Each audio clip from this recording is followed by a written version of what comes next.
Orang dewasa tuh mikirnya beda. Saya percaya bahwa perbedaan orang yang berubah dari kanak-kanak menjadi dewasa adalah cara berpikirnya. Bulan Maret, Impact Community Indonesia mengangkat tema tentang growth, pertumbuhan, dan saya ingin bicara tentang bagaimana seharusnya kita bertumbuh dewasa di dalam pemikiran. Yang pertama, orang yang dewasa memikirkan masa depan. 1 Korintus 14 ayat yang ke-20, saudara-saudara, janganlah sama seperti anak-anak dalam pemikiranmu. Jadilah anak-anak dalam kejahatan, tetapi orang dewasa dalam pemikiranmu. Dikatakan jadilah anak-anak dalam kejahatan, artinya gini, anak kecil tuh polos, nggak mikirin yang jahat, nggak punya agenda. Menjadi dewasa di dalam pemikiran, artinya gini, kalau anak kecil tuh nggak mikirin masa depan. Anak kecil tuh kalau kita perhatikan, mereka cuma main, senang-senang, lapar, minta makan, haus, minta minum, ngantuk, mereka tidur. Kayaknya nggak mikirin masa depan, nggak punya tanggung jawab apa-apa, nggak punya beban. Tapi ketika kita punya kedewasaan dalam cara berpikir, kita mulai mikirin nggak cuma hari ini, tapi kita punya tanggung jawab untuk masa depan. Kita mikirin masa depan, mulai menghitung waktu, mulai berpikir apa yang kita mau bangun 5, 10 tahun, sampai 15 tahun, bahkan 20 tahun mendatang. Mulai fokus membangun ke arah visi atau tujuan hidup kita. Kita punya target buat masa depan kita. Orang-orang mulai berpikir kapan mereka mau nikah, kapan mereka mau beli rumah. Orang yang dewasa mulai sungguh-sungguh kerja keras untuk membangun hidupnya. Dan kalau orang yang dewasa itu bukan cuma cari pacar, tapi mereka mulai cari calon istri atau calon suami. Bedanya anak-anak sama dewasa, cara pikirnya berbeda. Gak cuma cari kesenangan hari ini aja, tapi mereka mulai mikirin masa depan mereka. Orang yang dewasa itu menghitung waktu. Mazmur 90 ayat 12 berkata gini, ajarlah kami menghitung hari-hari kami sedemikian, hingga kami beroleh hati yang bijaksana. Anak-anak tuh gak ingat waktu. Mereka itu kalau dikasih main game, mereka bisa main game dari pagi sampai malam. Dan mereka gak merasa sayang dengan waktu-waktu yang terbuang, karena mereka masih kanak-kanak. Mereka gak ngitung waktu, bahwa umur tuh jalan terus, bahwa hidup tuh ada masa kadaluarsanya. Setiap kita harus selesai suatu hari nanti. Dan suka tidak suka, kita tuh tambah tua. Anak-anak kalau kita perhatikan, mereka ulang tahun, mereka senang, mereka tiup lilin. Kalau kita yang sudah dewasa, ulang tahun tuh kita mikir, saya tambah tua, berarti kesempatan untuk berkarya tuh sisa sedikit. Orang yang dewasa tuh mulai mikir, saya sudah buat apa ya? Jangan sampai jadi tua dan tidak bangun apa-apa. Kedewasaan itu nggak ditentukan dari umur. Ada orang yang kita lihat bagaimana mereka menyia-nyiakan hidup masa mudanya, bahkan sampai tua, nggak bangun apa-apa, masih ngandelin orang tua, masih tinggal di rumah orang tua, masih belum bisa nafkahin keluarganya. Kedewasaan itu nggak bisa diukur dengan usia. Tapi orang yang dewasa, mereka bisa mikir, usia 23, mereka sudah harus kerja, harus sudah bisa mandiri, nggak nyusahin orang tua lagi, bahkan kalau bisa udah bisa ngasih ke orang tua. Saya tuh tiap tahun tuh ngitung umur, karena ketika kita bertambah tua, ada yang berkurang, yaitu kekuatan kita.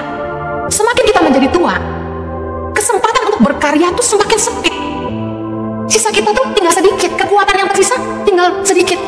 Saya mikir, sekarang saya umur segini, saya masih bisa bicara buat anak-anak muda. Tapi kalau saya udah makin tua, udah tante-tante, mana ada anak muda yang mau dengerin saya? Saya ngitung banget nih waktu ini. Umur jalan terus, bahkan kita nggak punya jaminan apakah besok kita masih hidup. Makanya orang yang dewasa tuh ngitung waktu.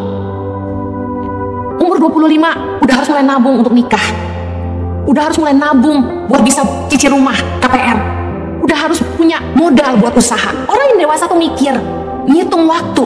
Makanya orang semakin dewasa mereka makin bijaksana. Saya nggak bilang makin tua makin bijaksana ya, makin dewasa makin bijaksana. Karena kedewasaan seseorang itu nggak tergantung usia. Ada orang yang udah tua tapi nggak bijaksana, nggak ngitung waktu.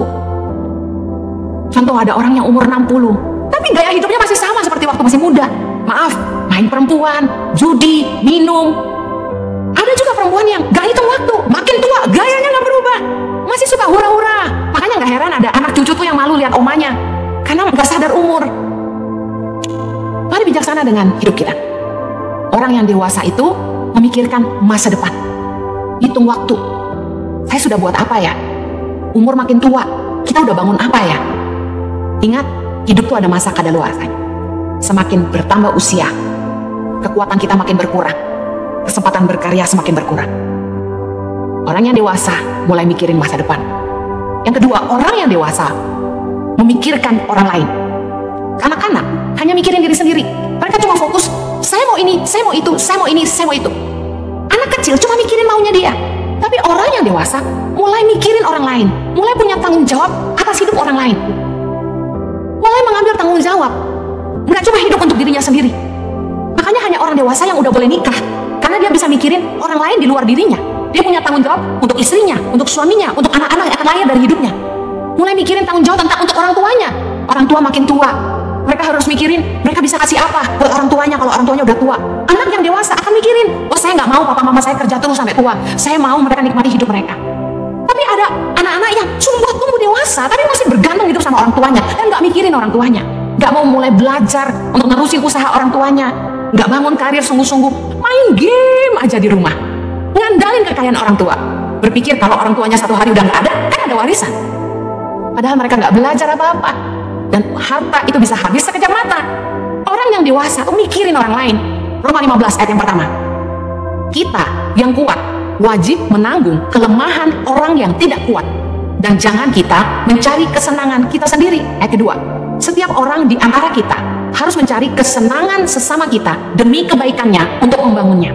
Ayat 3. Karena Kristus juga tidak mencari kesenangannya sendiri, tetapi seperti ada tertulis, kata-kata cercaan mereka yang mencerca engkau telah mengenai aku. Kita belajar bahwa kalau orang tuh mulai dewasa, mereka nggak cuma cari kesenangan diri sendiri, tapi mereka mulai mikirin kepentingan orang lain. Contoh sederhana, beli makanan. Saya nggak pernah tuh bisa mikir hanya beli makanan satu porsi buat saya. Nggak pernah bisa mikir gitu. Tiap kali saya mau beli makanan, saya pasti mikirin orang di rumah, mikirin buat staff juga, mikirin buat anak-anak asuh saya, mikirin mama saya, mikirin adik saya.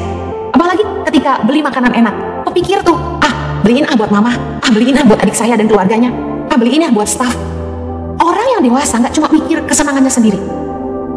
Ada film bagus aja di bioskop, kami langsung mikirin, traktir guru-guru pedalaman nonton deh, nonton rame-rame. Saya percaya orang yang dewasa itu mikirin orang lain, berpikir bahwa tindakannya, bahwa hidupnya nggak boleh sembarangan, bahwa apapun yang dia lakukan itu bisa berdampak buat orang-orang di sekitarnya. Menyadari ada konsekuensi dari tindakan maupun perkataannya terhadap orang lain. Orang yang dewasa tuh mikir, hidupnya jadi berkat nggak ya, atau malah jadi beban? Dia jadi teladan, atau malah jadi batu sandungan? Anak-anak nggak mikir gitu. Mereka hidup seenaknya, mereka ngomong sembarangan, mereka nggak mikir perasaan orang lain. Perhatikan anak kecil.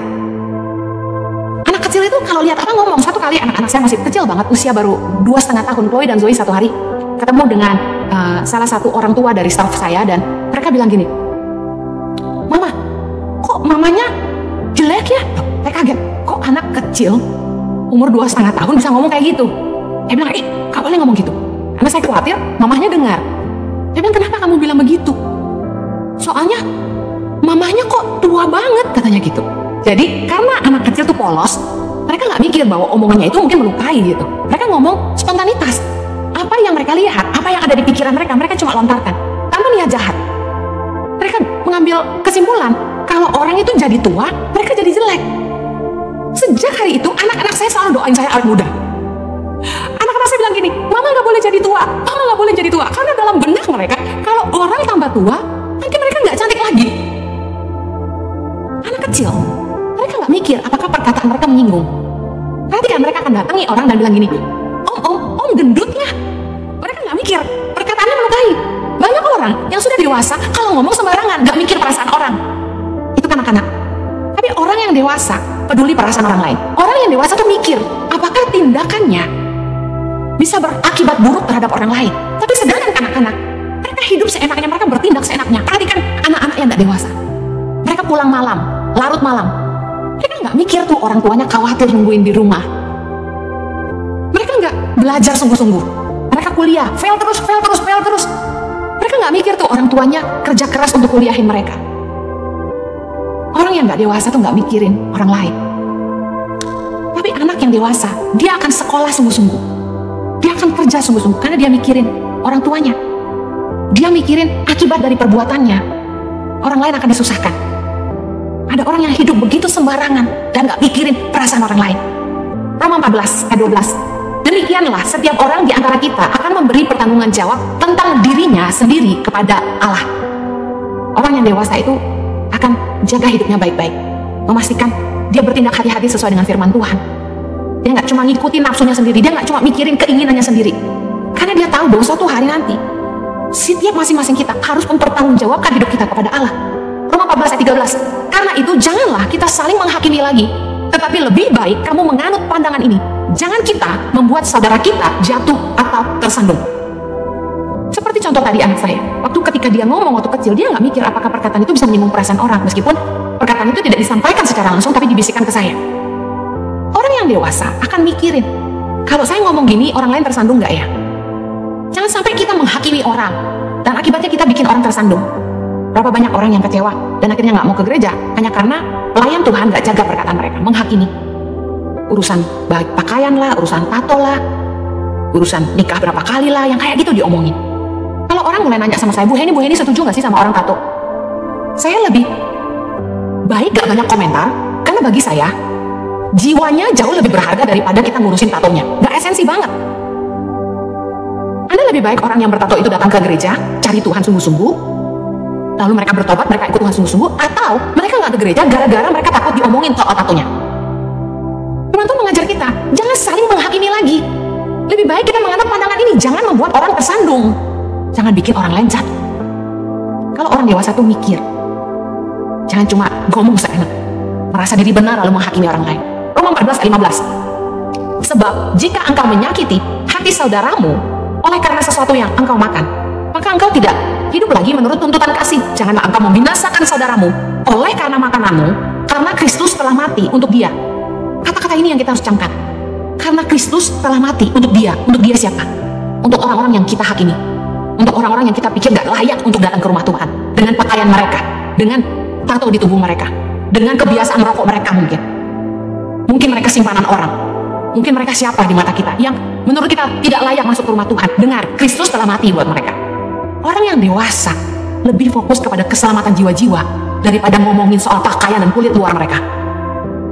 Mari, orang yang dewasa itu kita hidup dengan kasih, bukan lagi dengan pendapat kita sendiri. Anak kecil tuh hidupnya sembarangan karena mereka nggak punya tanggung jawab, nggak mikirin orang lain. Anak kecil tuh polos, mereka akan katakan apa saja yang mereka pikirkan. Sedangkan orang dewasa akan mikirin perasaan orang lain. Anak kecil tuh bertindak sembarangan, ngikutin keinginan mereka. Lihat ada anak kecil bisa pukul papahnya atau pukul mamanya kalau mereka menangis, karena mereka cuma ngikutin keinginan mereka. Mereka ngambek, mereka nangis. Tapi orang dewasa akan memikirkan akibat dari tindakannya terhadap orang lain. Kedewasaan nggak ditentukan oleh usia. Ada orang-orang yang secara umur harusnya sudah dewasa, tapi mereka bisa hidup seenaknya, ngomong seenaknya, dan gak peduli kalau tindakannya itu merugikan orang lain. Orang yang dewasa dapat membedakan yang baik dan yang jahat. Ibrani 5:13. Sebab barang siapa masih memerlukan susu, ia tidak memahami ajaran tentang kebenaran, sebab ia adalah anak kecil. Ayat 14. Tetapi makanan keras adalah untuk orang-orang dewasa yang karena mempunyai panca indera yang terlatih untuk membedakan yang baik daripada yang jahat. Orang yang dewasa itu punya panca indera yang terlatih, membedakan yang baik dan yang jahat. Orang yang dewasa itu ngerti kebenaran. Mereka akan ngerti, oh ini boleh, tidak boleh dilakukan. Tapi bayi-bayi rohani seringkali mencari pembenaran untuk hal-hal yang mereka sebenarnya tahu itu tidak boleh dilakukan, itu tidak sesuai kebenaran. Tapi mereka minta pembelaan. Yang ketiga, orang yang dewasa itu memiliki komitmen. Mereka ngerti tanggung jawab. Mereka akan bertahan walaupun sulit, itu komitmen. Contoh, sekalipun kesal sama atasan, mereka ingat punya cicilan. Orang yang dewasa, yang punya komitmen, itu mau belajar, mau berubah, mau berusaha jadi lebih baik. Karena mereka tahu, mereka punya komitmen kepada pasangan mereka. Mereka nggak bisa, nggak cocok, pisah aja. Nggak suka, tinggalin aja. Karena orang yang ngerti komitmen akan fight supaya hubungan itu bisa berjalan dengan baik. Mereka untuk itu akan mau belajar, untuk berubah, jadi lebih baik. Gak cuma mentingin ego sendiri. Orang yang nggak dewasa akan menyerah dalam hubungan. Orang yang dewasa itu punya komitmen, karena itu mereka ngerti setia. Mereka bisa dipercaya. Orang-orang yang dewasa yang bisa komitmen sama orang lain. Kalau nggak komitmen, kalau nggak bisa komitmen, jangan pernah ajak orang nikah. Karena hanya orang yang bisa komitmen yang boleh nikah. Di dalam hubungan, orang yang dewasa itu ngerti prioritas. Contoh, mereka nggak akan main terus, mereka akan kerja sungguh-sungguh. Karena mereka ngerti bahwa mereka sudah dewasa, mereka punya tanggung jawab, mereka punya beban, mereka harus kerja sungguh-sungguh. Ngerti prioritas, kapan senang, kapan kerja. Orang yang ngerti prioritas itu, mereka akan bijaksana mengelola keuangan. Karena ada yang jadi prioritas dalam hidup mereka. Allah kita ada Allah yang memegang perjanjian dan kasih setianya. He is the God of commitment. Ulangan 7 ayat 9 berkata gini, sebab itu haruslah kau ketahui bahwa Tuhan Allahmu, dialah Allah, Allah yang setia, yang memegang perjanjian dan kasih setianya terhadap orang yang kasih kepadanya dan berpegang pada perintahnya sampai kepada beribu-ribu keturunan. Kita harus bersyukur kita punya Tuhan tuh yang komitmen banget sama janjinya. Tuhan yang memegang perjanjian dan kasih setianya kepada orang-orang yang dikasihinya. Bukan cuma kepada kita, tapi sampai kepada beribu-ribu keturunan. Karena itulah Tuhan sangat-sangat menghargai orang-orang yang bisa komitmen, orang-orang yang memegang perjanjian, itu covenant. Di dalam pernikahan terlebih khusus, dalam Maleakhi 2 ayat 14 dikatakan gini, dan kamu bertanya oleh karena apa? Oleh sebab Tuhan telah menjadi saksi antara engkau dan istri masa mudamu yang kepadanya engkau telah tidak setia, padahal dialah teman sekutumu dan istri seperjanjianmu. Ayat 15, bukankah Allah yang esa menjadikan mereka daging dan roh, dan apakah yang dikehendaki kesatuan itu? Keturunan ilahi. Jadi jagalah dirimu dan janganlah orang tidak setia terhadap istri dari masa mudanya. Tuhan benci dengan perceraian. Tuhan sangat membenci perzinahan karena Tuhan sangat menghargai perjanjian. He's the God of covenant. Tuhan yang sangat menghargai perjanjian. Makanya kita harus hati-hati memilih pasangan. Bagi Anda yang belum menikah, jangan menikah dengan orang yang gak bisa komitmen sama Anda. Orang yang gak bisa dipercaya, orang yang gak bisa benar-benar komitmen dalam hubungan. Kita gak menikah untuk bercerai. Orang yang bisa dipercaya adalah orang yang bisa komit. Lukas 16 ayat 12 berkata gini, dan jikalau kamu tidak setia dalam harta orang lain, siapakah yang akan menyerahkan hartamu sendiri kepadamu? Kalau Anda punya perusahaan, Anda akan cari orang yang bisa komitmen kepada Anda untuk bisa Anda serahkan harta Anda. Karena itulah kalau kita mau dipercaya, kalau kita mau dipromosi dan mendapat kedudukan yang penting, kita harus jadi orang yang bisa komitmen, orang yang bisa dipercaya. Kita nggak mungkin menyerahkan harta kita sama anak kecil yang nggak bisa mengelola dan nggak bisa dipercaya. Kasih uang sama anak kita. Satu hari saya transfer uang ke akun GoPay anak-anak saya bilang gini, just in case di rumah nggak ada makanan, kamu pesan ya online. Dalam waktu seminggu habis. Yang saya kaget tuh, tiga-tiganya habis. Saya bilang, kamu beli apa? Tebak, salah satunya McDonald terus. Gawat gak? Anak kecil kalau dititipin uang belum tentu bisa mengelola dengan baik, karena mereka masih kanak-kanak. Anak-anak kecil tuh dikasih berapapun habis. Coba kasih anak kecil duit, dia ke warung belanja terus, jajan terus. Tapi orang yang dewasa, dia akan mampu mengelola dan bisa dipercaya. Mereka komitmen, mereka akan bisa memegang perkataan mereka. Komitmen merupakan nilai yang gak bisa dibeli dengan uang. Sulit sekali mencari orang yang bisa dipercaya. Oleh karena itu, kalau Anda ingin dipercaya, jadilah orang yang bisa memegang komitmen.